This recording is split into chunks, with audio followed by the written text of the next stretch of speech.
to go in and talk to the great Sir Matt and try and get some more money for the following season. So in those days, we didn't have agents and accountants and people like that. You just went in, you spoke to the manager, you did your deal or didn't do it, and it came out, and that was the end of it. But Dennis has decided to go in and see the boss at the end of the season. So David Hurd, who was our centre forward at the time, said, Dennis, he said, I'm not very good at these sort of things. Will you let me know what happens when you go in there? So I've got some idea, what to ask for. He said, certainly, David. He said, have a seat. So he's gone in, sat in front of the great man, and Sir Matt said to him, Dennis, he said, you've had a terrific season, you scored 30 goals for us. He said, next year, I'm going to give you £200 a week in the season. Now, this is the 60s, it's a hell of a lot of money. He said, I'm going to give you £200 a week in the season, and £100 a week in the off-season. During the summer, I'm going to give you £100. Dennis said, boss, he said, that's great. He said, I'm not even going to argue, that's terrific. So he's come out, David Hurd's waiting for him. He said, Dennis, how'd you go? David, he said, the boss has been great. He's given me £200 a week in the season and £100 a week in the summer. He said, thanks, Dennis. So he's gone in, sat down in front of Sir Matt. He said, David, he said, you did really well for us. You scored 20-odd goals for us. Terrific season you had. He said, I'm going to give you £150 a week in the season and £75 a week in the summer. He said, hang on, boss. He said, you're giving Dennis £100 a week in the summer. He said, David, he's a much better player than you. He said, not in the fucking summer, he's not.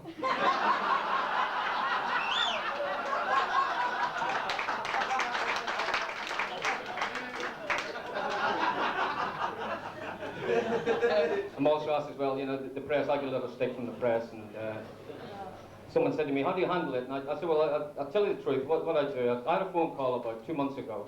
I was at home, I live in London now, and I was at home, and the phone rang, and I picked it up. The guy on the other end said, Mr. Best? I said, yes. He said, my name's Jim Robinson. He said, I'm from the sun. I said, I'm from the earth, fuck off.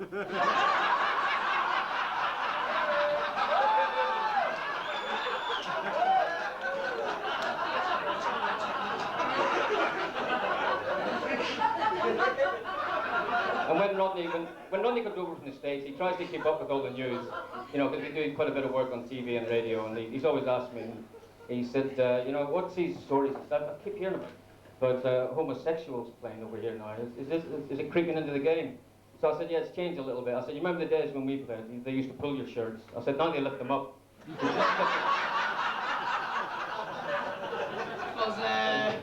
I said, yeah, I said, not only that, but a lot of, the last couple of seasons, a lot of the use of the elbow, you've seen the elbow being used quite a lot. I said, and some terrible injuries. You've all seen the one with John Fashanu. With Gary Mabbitt. And he said to me, he said, that John Fashanu, he's a bit of a funny bloke, and he said, do you think he knows his arse from his elbow? I said, he doesn't, but his brother does.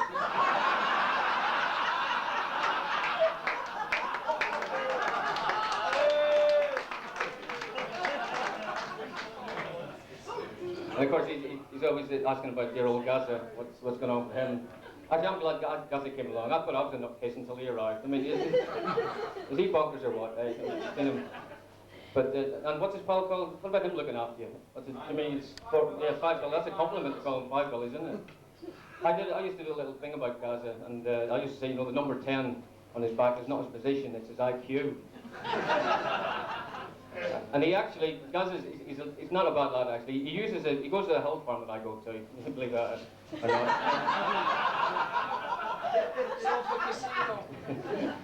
And I bumped into him there a few months ago when he was having another one of his breaks. And I saw him, he was in the gym doing a little bit of working out. And I went in and I said to him, Gaza, I said, I hope you don't mind. I said, when I travel around and do these little talks in the theatres with Rodney, I said, I have a little bit of a go at you about the number 10 not being your position. It's your IQ. And he said, Best, he said, if we can't laugh at each other, we shouldn't be in it. That's what it's all about, having a good laugh and being able to, take a mickey out of each other. He said, so I said, if that's your attitude, that's great. He said, I said, that's wonderful, that's the way it should be. So he said, no problem, Bestie, don't worry about it. So as he's walking out of the gym, he's searching for the handle door, and he turned and he said, Bestie, what's the fucking IQ?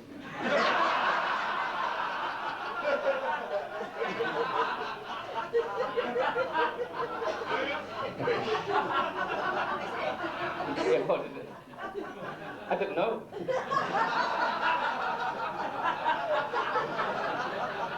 I heard somebody say it once. Anybody want to fire a question? We'll have a bit of fun. Anything? Mary, do you want to ask me anything? Is he right on Sunday? They lost 3-1. They, yeah, Why'd you wear a beard now? yeah, they didn't play well, did they? They're just going to settle for the 2 now, aren't they? Really? No, to be fair, Big Ron did his homework, I think. I thought they played terrific, good at the back, and they relied on the players they normally rely on. The turning games. Giggsy had a quiet game, and Eric Cantona had a stinker, so they didn't deserve to win it on the day. But having said that, I mean, they've had a terrific season they've ever had. Best shag you've ever had. The best shag I've ever had. What time is it?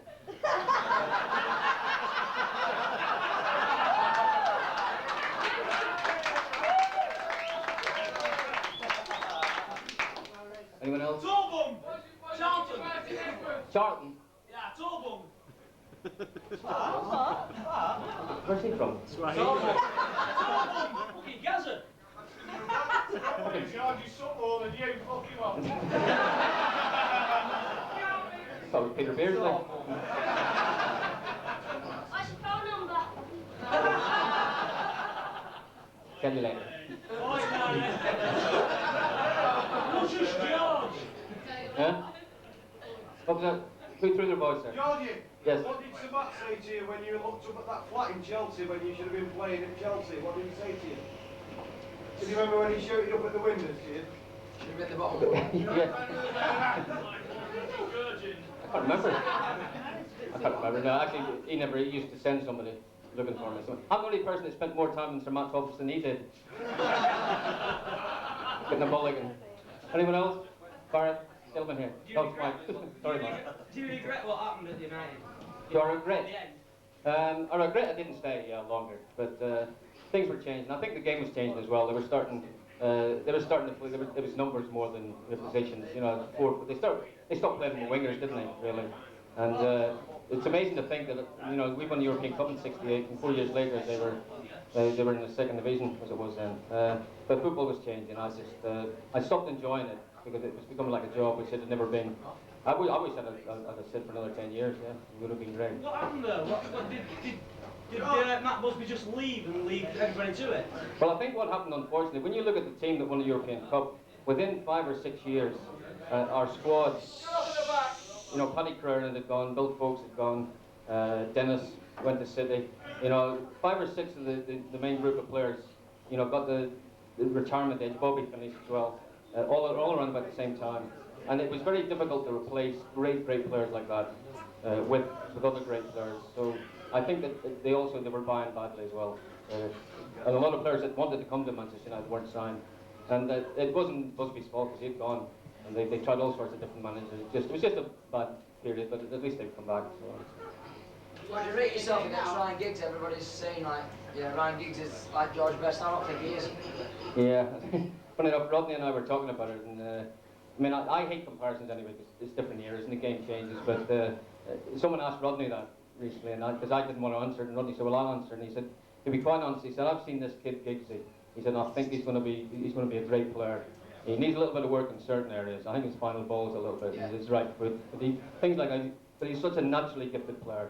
He's got the right temperament." And Rodney said, to be quite honest, I don't think there's much difference between George and Ryan. He said, but you've got to remember, George is 47. So,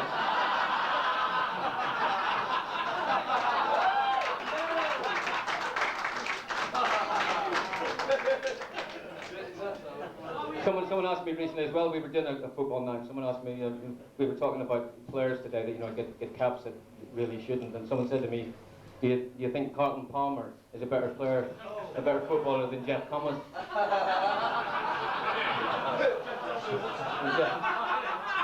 I said, fucking Arnold Palmer's a better footballer than Jeff Thomas.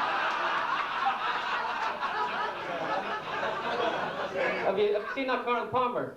He chops a ball further than I can kick it.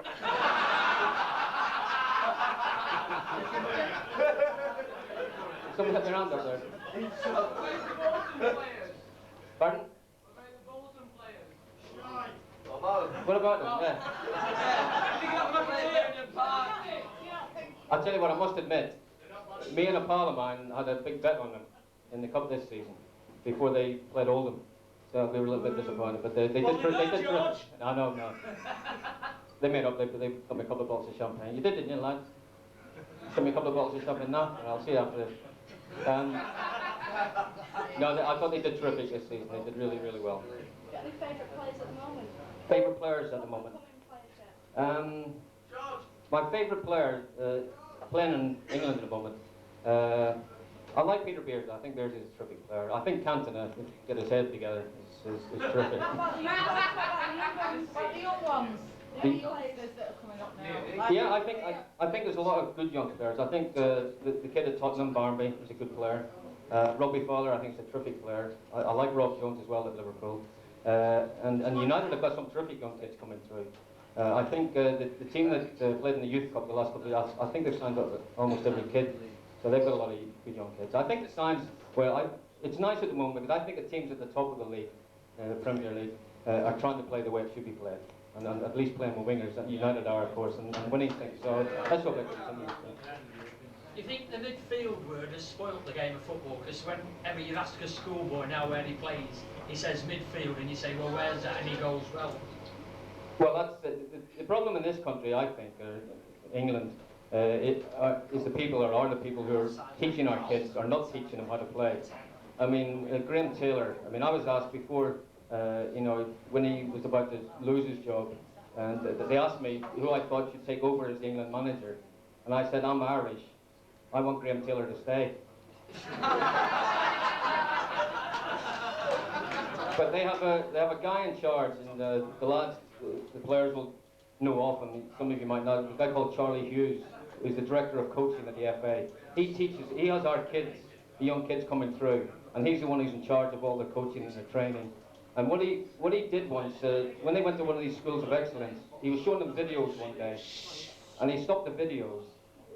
And the kids were all like 15, 16, and he stopped this particular video, and he said that was the wrong way to play. And it was a video of Brazil. He said they passed the ball too much. And that's what's being taught to our kids. I mean, half the time you could play without the midfield, some of the teams. I mean, it's like watching a tennis match, isn't it? I mean, you're back and forth. Wimbledon. Wimbledon, yeah. I didn't want to speak with the dead. Yeah, but it is a little bit. And also, Graham Taylor, have you ever noticed, the football fans, I take it most of you are, have you ever noticed what England did under Graham Taylor when they kicked off? When they got a kick-off, the centre forward knocked it to whoever was standing beside him, and they woofed it up the left-hand side of the pitch to try and get a throw-in. Does anybody know why they did that, why they tried to get a throw-in? And this is what they were told by Graham Taylor, who's getting £250,000 a year for this. He tells them that when the ball goes out for a throw-in, when the opposition are taking a throw-in, England have got a man extra on the pitch.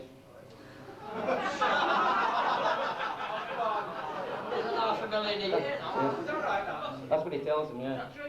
Yeah. So next time you see Wolves on television, watch how they kick off. They'll do it like this. George, you agree with me that Manchester City will get relegated this season? Yeah.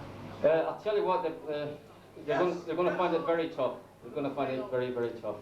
To be quite honest, I hope they stay up because I think it's good for the city if both sides are doing well. I really do.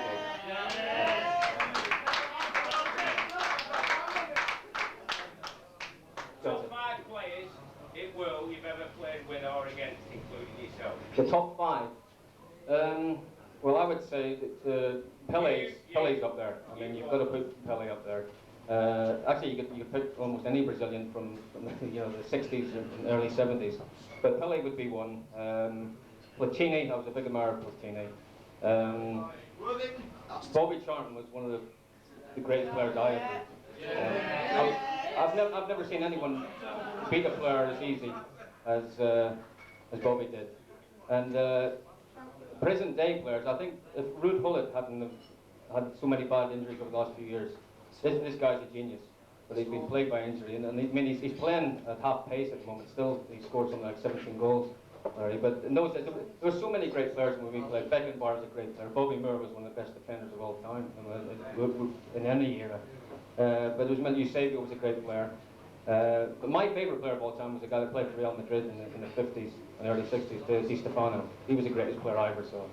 Dennis Law was the greatest character on the pitch I saw, and one of the most exciting. There was hundreds. What about your chance of United winning the league now?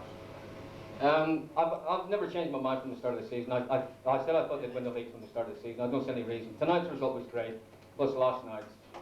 If they go to Blackburn on Saturday and win, I would say it's all over. I mean, they keep talking at 6 points now, but with their goal difference, really that's an extra point. So I'd be amazed if they don't win it. And you'd have to fancy them in the cup as well. How do you like your eggs done in the morning? How do I like my eggs done?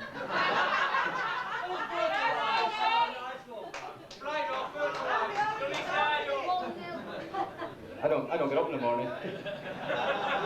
Well, I don't get up for breakfast. I mean. As a City fan, could I ask you a question here? If Colin Bell played for United, I think he'd have got more caps and be a bigger player than he is now. You know what I mean? Well, I think he should have got more caps anyway. I think he was one of the most gifted all-round players. And you ask any of the lads, you know, Mike Summerby and Rodney and Ronnie Lee, who the best player they ever played with, and they tell you Colin Bell was the most complete. I told you not to come, Dad. The current United team, do you think they're good enough to win the European Cup? And if not, why? The question was, do I think the current United side are good enough to win the European Cup? I think this year they threw it away really, didn't they? The first time, I mean, they were cruising and they got a little bit cocky and they started up. They should have killed them off, and that's what you have to do in Europe, you know, because it's particularly if you're playing away the second leg, you've got to bury them really if you're playing at home first. So hopefully they'll learn from the mistake, and if they win the league, I think they've got a great chance next year. Yeah. Do you not think that this rule about foreign players is a lot of bull? Because the team that you go to pay to watch, the best team to win, to gain access to Europe, that should be the team that's in Europe. Well, I mean, that's typical of the people who make the rules up. I mean, we saw it with Canchelsis as well being sent off. That wasn't the referee's fault, you know, it's just the people who make up these stupid rules. I mean, every player's going to do exactly the same. And I agree with you, if you've got the team that win the league for you, should be the team you should pick the following year. It's ridiculous. Which is why, another reason why maybe United will suffer again next year if they don't change it, because they've got